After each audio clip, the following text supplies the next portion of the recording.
আসসালামু আলাইকুম সুপ্রিয় দর্শক, আমি শাকিল আর আপনারা দেখছেন বিশ্ব বাংলা কৃষি, সর্বদা কৃষকের পাশে থাকে। বন্ধুরা, লাউয়ের ভালো ফলন পাওয়ার জন্য অবশ্যই ভালো চারা উৎপাদন করতে হবে এবং এই ভিডিওতে দেখাবো কিভাবে আপনারা লাউয়ের চারা উৎপাদন করতে পারবেন খুব ভালো চারা এবং সবচেয়ে সঠিক পদ্ধতি। এবং এই পদ্ধতি যদি অবলম্বন করেন তাহলে অধিকাংশ বীজ জার্মিনেশন হবে এবং তা চারায় পরিণত হবে।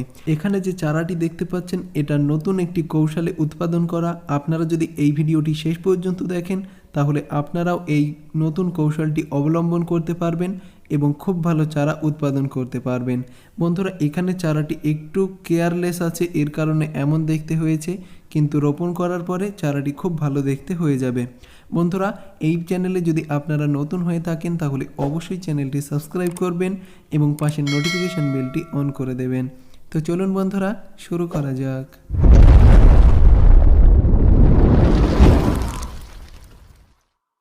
বন্ধুরা, গুণগত মানসম্পন্ন চারার জন্য প্রয়োজন হবে ভালো মানের বীজ এবং ভালো মানের বীজ সংগ্রহ করে নেবেন এবং একটি টিস্যু পেপার নেবেন এবং বীজগুলি আলগাভাবে ছাড়িয়ে দেবেন। ঠিক এই পদ্ধতিতে আপনি হয়তো এর আগে টিস্যু পেপারে লাউয়ের চারা তৈরি করেননি, কিন্তু লাউয়ের চারা তৈরি করে দেখবেন খুবই ভালো হবে। এবং এই টিস্যু পেপারটিকে ফোল্ড করে নিতে হবে, ঠিক আপনার মন যেভাবে চায় সেভাবে আপনারা ভাঁজ করে নেবেন। ভাঁজ করে নেওয়ার পর এটাতে পানি প্রয়োগ করতে হবে।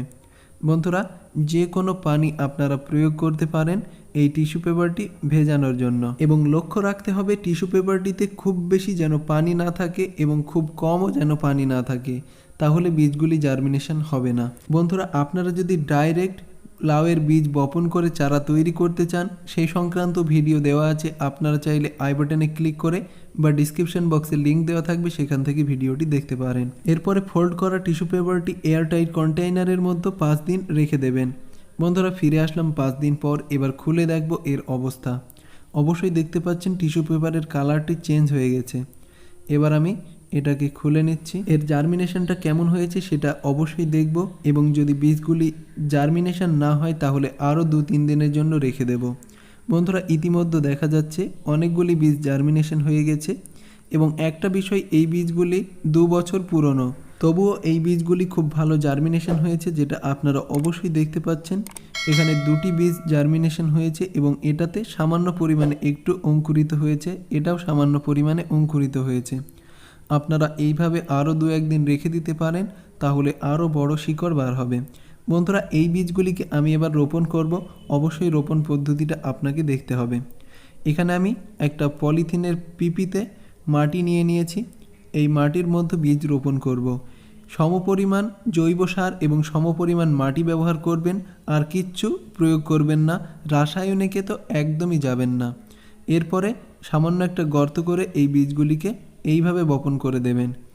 একটা বিষয় খেয়াল রাখতে হবে, যেন যে অঙ্কুরিত বার হয়েছে সেই অঙ্কুরিত ভেঙে না যায়, এটা অবশ্যই খেয়াল রাখতে হবে। বন্ধুরা, 2টি বীজ আমি রোপণ করে দিচ্ছি।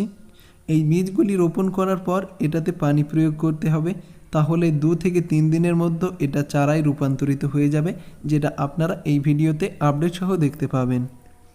বন্ধুরা, এবার এটাতে আমি পানি প্রয়োগ করে দিচ্ছি।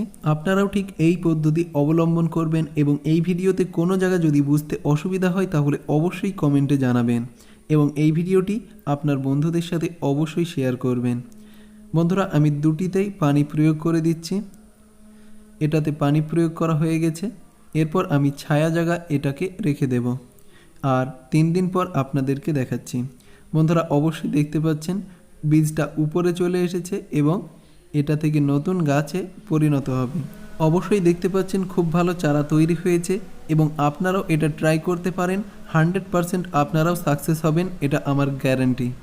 বন্ধুরা, অবশ্যই কিছুদিন পর দেখুন চারাটি অনেকটাই বড় হয়ে গেছে এবং এটা থেকে বাইরে চলে এসেছে। এটা মাটিতে রোপণ করার সময় চলে এসেছে।